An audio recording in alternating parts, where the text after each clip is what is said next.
Swayam Prabha. Digital India. Educated India.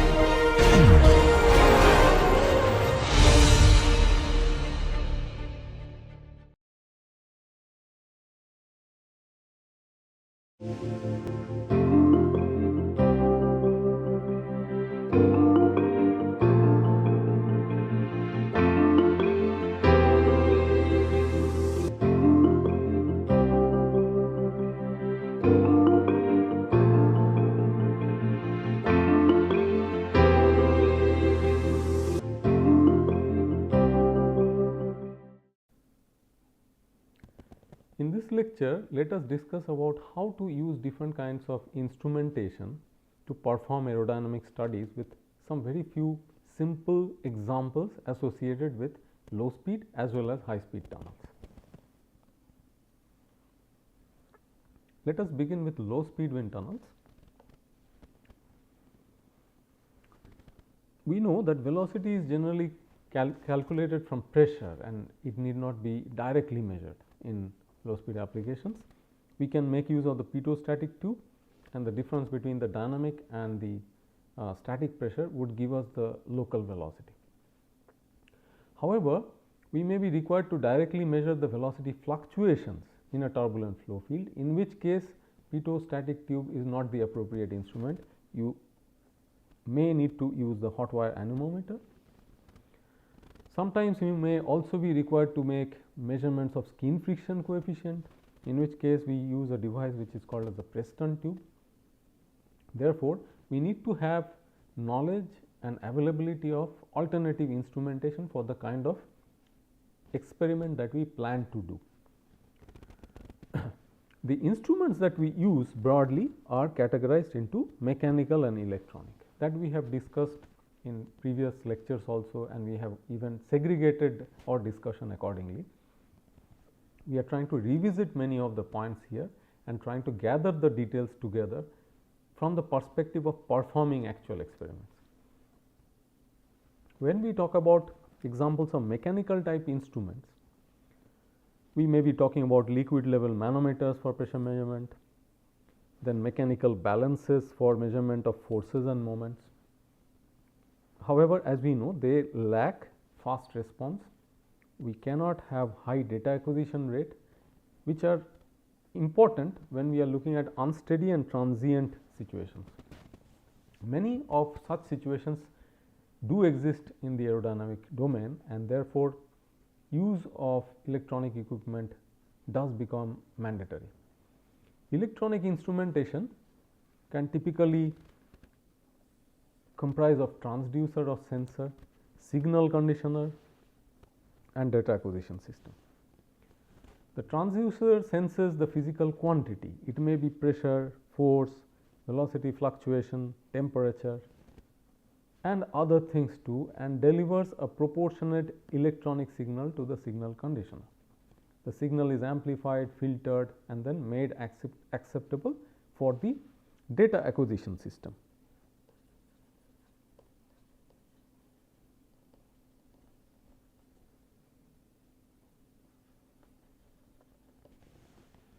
The data acquisition system could be an oscilloscope, digital display unit, PC, etc.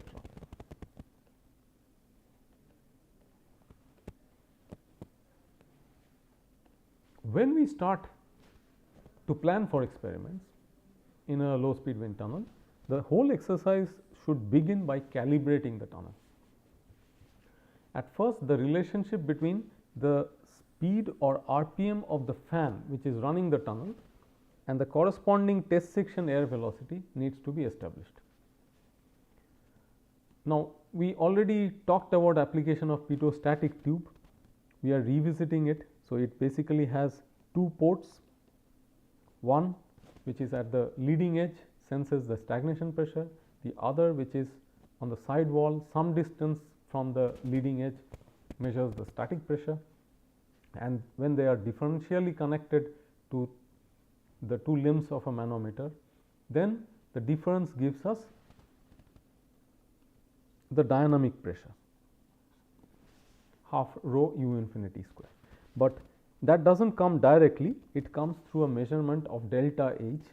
So, if the density of the manometric fluid is rho, then delta H rho g can be equated with half rho infinity U infinity square, where this rho infinity is essentially that of air. Now, we can write the velocity, the incoming velocity U infinity in terms of the delta H that we have measured through this expression. So, these were all discussed earlier, we are just recapitulating. Now, this gives us the idea that if we have set the speed of the fan to a certain value, then for that value this is going to be the velocity that we attain in the test section. Therefore, by repeating this procedure, by setting the fan at different RPMs, you can get different test section velocities and a consequent distribution thereof. You can see the actual data and a linear fit which are not far from each other. Therefore, by and large you have a linear behavior. This is actually taken from a particular wind tunnel, actual wind tunnel data. Apart from this, uniformity of the cross sectional velocity distribution in the test section is obtained by traversing and locating the pitot-static tube at different locations of the test section at a certain axial position. This basically means that if this is your wind tunnel and this is one cross sectional plane in the test section, then the pitot tube is inserted first at a location which is along the center line. So, let us say this is the center line and this is the flow direction.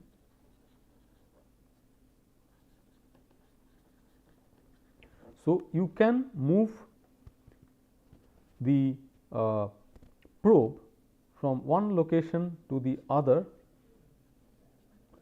covering the entire cross section by planning for a certain array of points where the recording would be done. And then you try to test how uniform the velocity distribution is.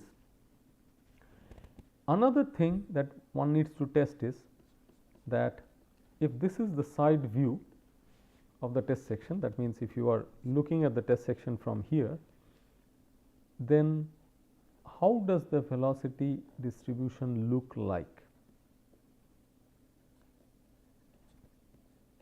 What portion of the test section sees a uniform velocity profile? So, these are checks one needs to do to ensure that you have a high quality flow. Again, remember that you need to check how the properties change along the center line. That is another very important aspect of calibrating the tunnel. We will come to that discussion later. So, that is the next point basically over here, where we say axial variation of velocity along the test section length, that needs to be obtained by locating the pitot-static tube at different axial positions along the center line.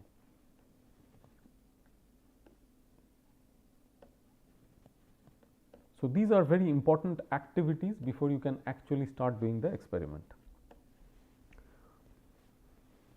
Another way of addressing the issue of checking uniformity of the velocity is of course a much more advanced method of using PIV. We had looked at an image like this earlier, and here though the color changes look quite dramatic, you have to remember that the range within which they are changing is not all that large. It is just between 7.9 to 8.1 meters per second.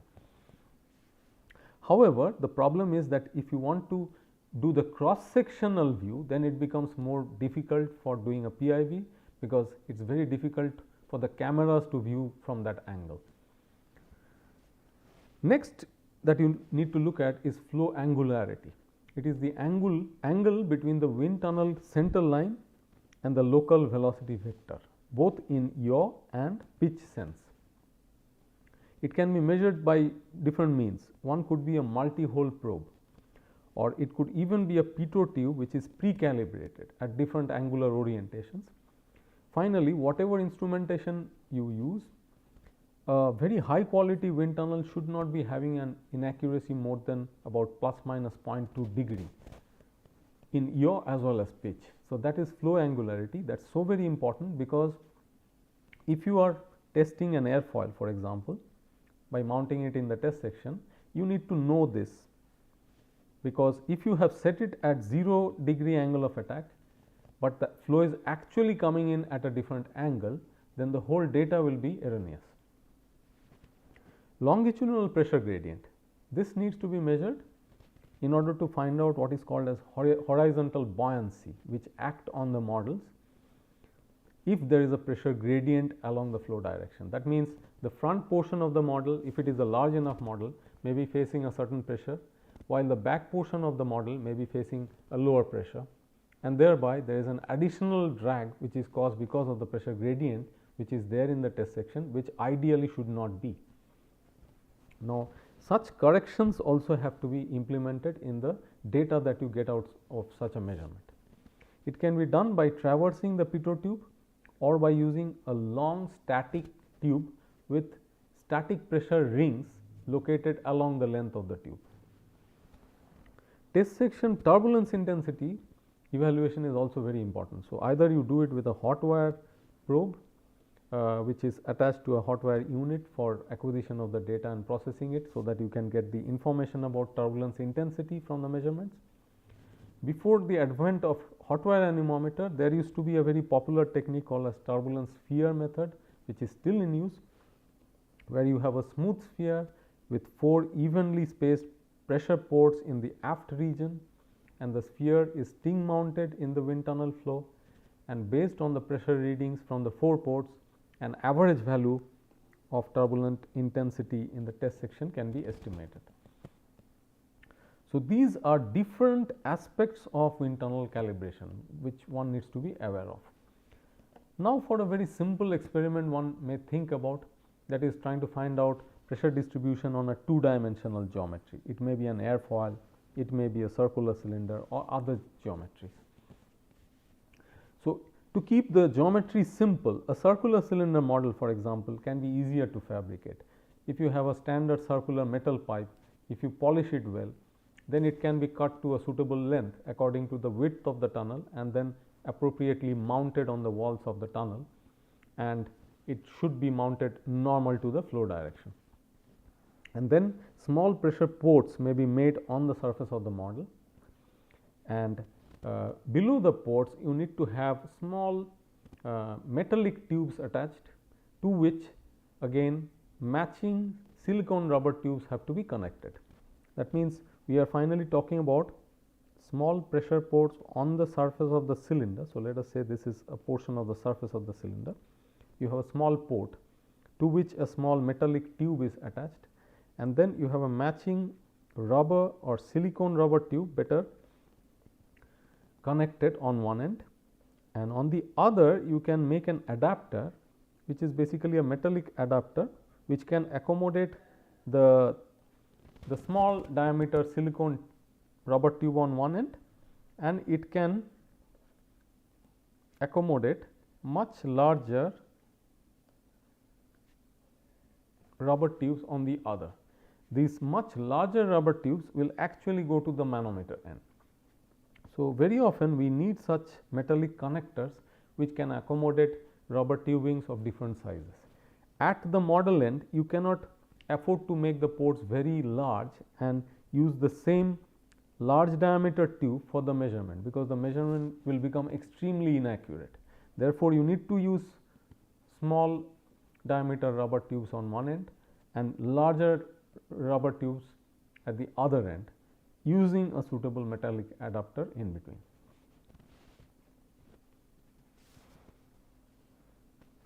So, we talked a bit about the pressure ports and the tubings that you need to have, and then you can make these measurements. The front stagnation point of the cylinder would record the stagnation pressure, while any other orientation of the port will record the local static pressure, and both of them are represented in a differential sense with respect to the P infinity.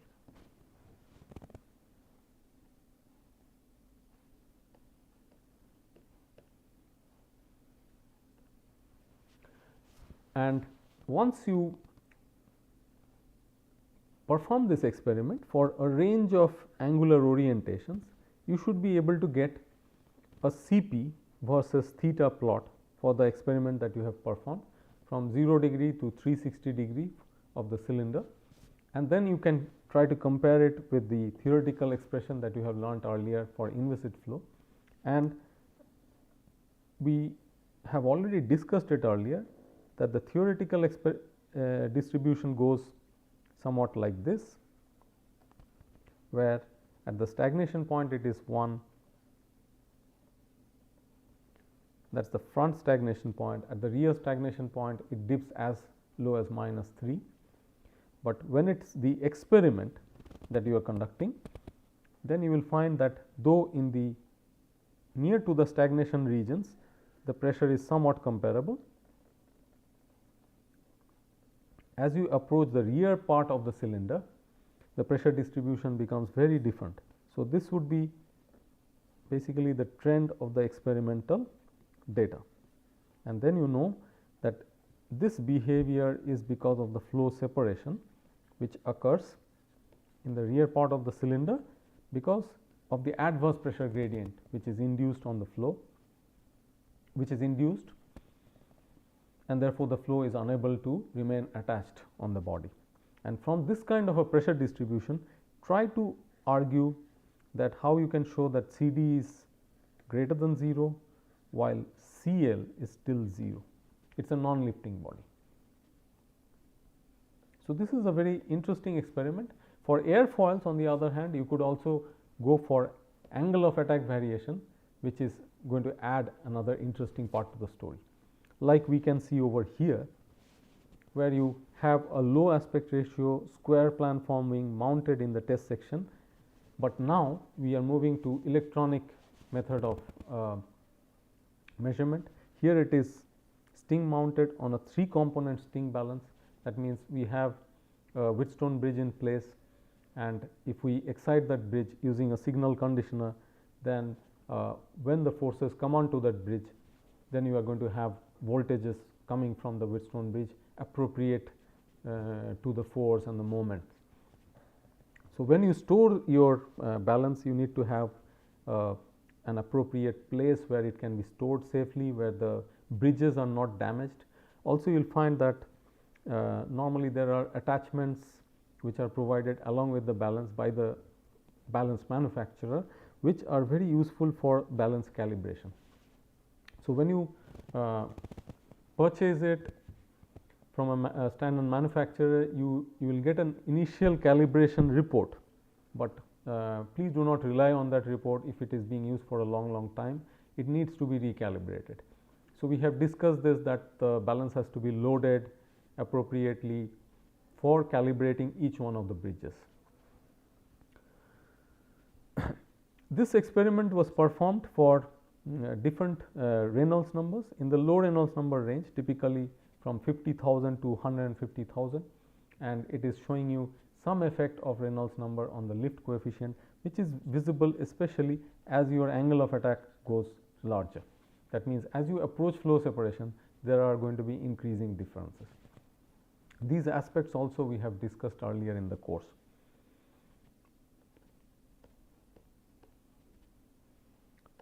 Some more on measurements in low speed wind tunnels, where we can see that already we saw the signal conditioner. There we were talking about load measurements. Now we are talking about pressure measurements. So, a lot of pressure tubings are coming from a model which is already placed inside the test section. This is probably a 2-dimensional model, and that is why it is sidewall mounted instead of being sting mounted. And then this is a pressure scanner which is lying over here, which can be indexed so that different ports can be engaged. The indexing can be done with solenoid control or can be manually done. This is a pressure scanner where it can scan on its own through multiplexing, and then you can use DAC systems of this kind to be attached with it. Again, here it is a kind of in-house packaging which has been made, where you can see that complete module, a standalone module which can be used for pressure measurement. So, what is it comprised of? It is comprised of pressure scanner units. You can see silicon rubber pressure tubes to be connected to the model. Coming out of the scanner units, there could be multiple scanner units located here for different pressure ranges. Let us say that one is for a low speed wind tunnel application. There could be one for a high speed wind tunnel application where the pressure ranges are of a higher order. There are analog to digital conversion units, and each AD unit is interfaced with a pressure scanner. You have a DC power source for the scanners and AD units. So, all put together in a kind of modular fashion, so that you have a pressure measurement module, standalone pressure measurement module, which can be easily ported to different wind tunnels for measurements. So, these kind of arrangements are very useful when you are doing wind tunnel measurements in different tunnels for different purposes. Now, let us move on for a discussion on some experiments in supersonic wind tunnel. Let us say we are using an intermittent blow down type supersonic wind tunnel, which is most often found in academic institutes, even in research labs. And let us say we set out our goal first to find the test section Mach number, like we were talking about calibrating a low speed wind tunnel. Similarly, in a high speed wind tunnel, the first thing that we need to know is the test section Mach number. And if you have fixed liners in the test section, then you will have one particular Mach number at which the tunnel can be operated, unlike a range of speeds at which a low speed wind tunnel can be easily operated. So, that freedom is not here until and unless you have flexible liners, which is rather rare and expensive. And can you obtain it by various ways? We are trying to answer that question. In the first experiment, we will basically use the Rayleigh pitot tube formula, for which we certainly need to insert a pitot tube into the test section.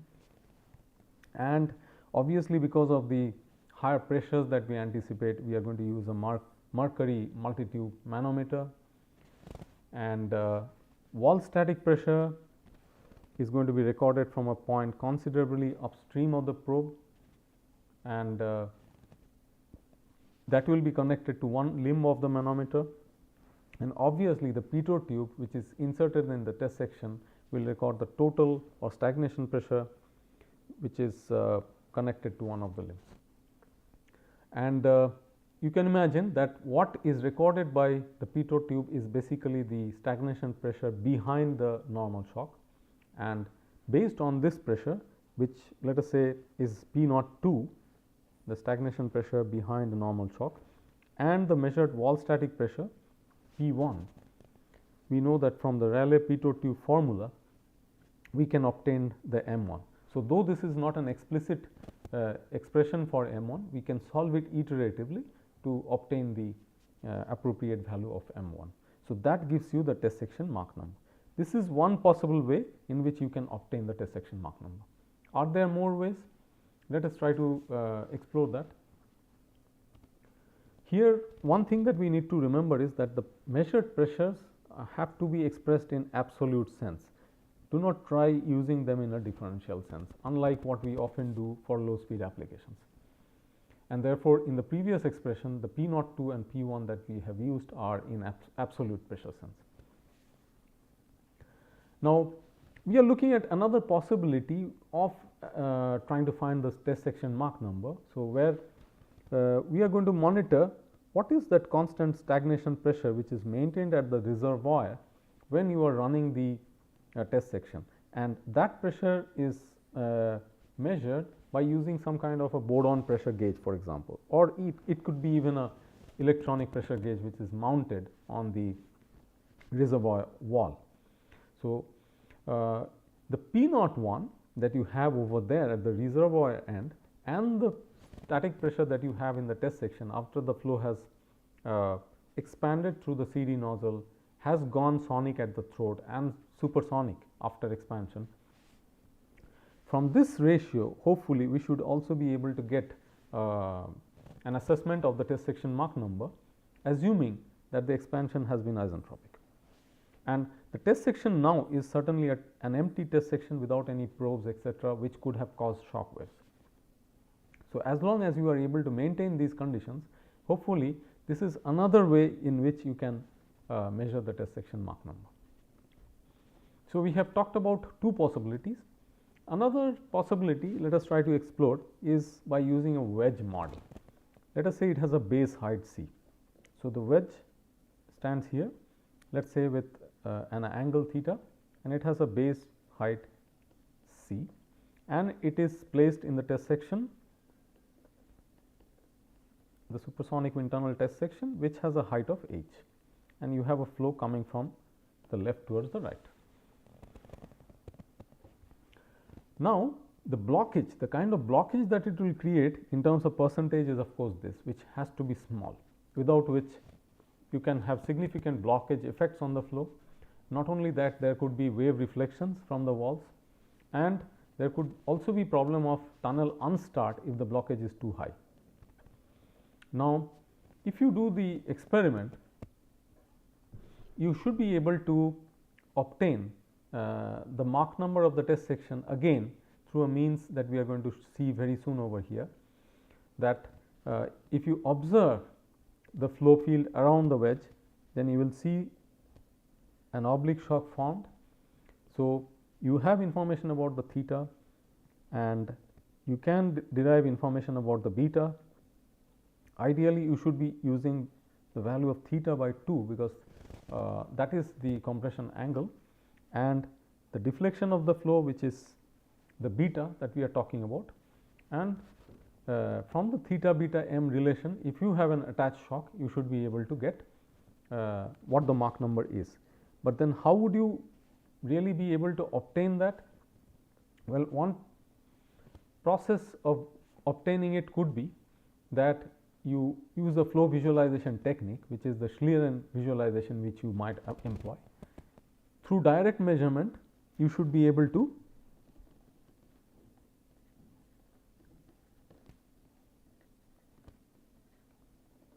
assess the m infinity again by using your theta beta m relation, as long as the wave is attached.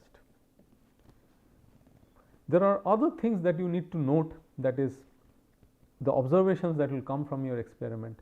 That means whether the pressure coefficient is kind of more or less constant on the slanted wall of the wedge. Again, due to the flow expansion at the rear wedge corner, that means in this region, whether the pressure coefficient in the base region is lower than on the slanted surface or not. You can imagine that in the base region, which is in the rear part, the pressure will be lower than what you have on the slanted part.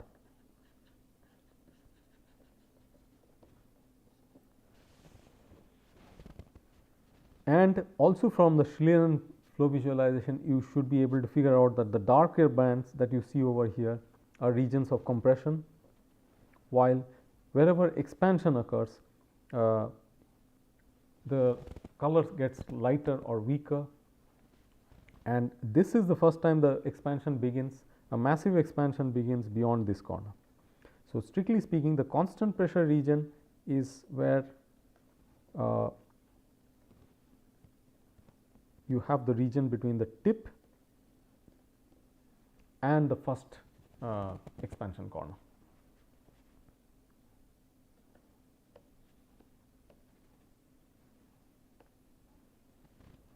So, we already talked about the theta beta m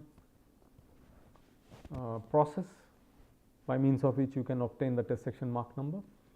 And there is one more technique that you can finally think about, that is, you can measure the height of the test section, and then if you move further upstream, you know that you will encounter the throat.